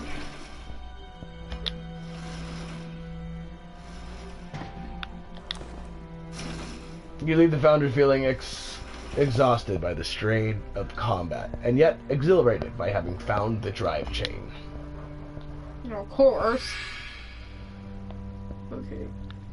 Yeah. We're gonna meditate. Probably a good idea.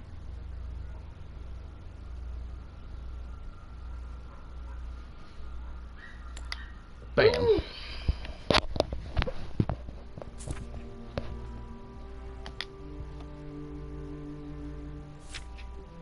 Do you want to write your story from here? You return to the main street and make your way with caution among the fire-blackened ruins of homes and workshops in this part of Rockstar. Now you possess the missing parts needed to fix the elevator and reach the sunken forest. Leandra is likely to be waiting for you at the boiler house, and you do not want to keep her waiting a minute longer than necessary.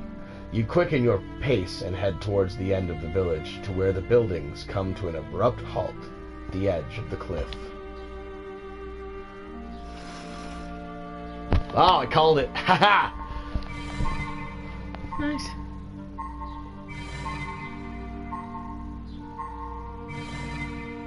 Woo! Oh, cool.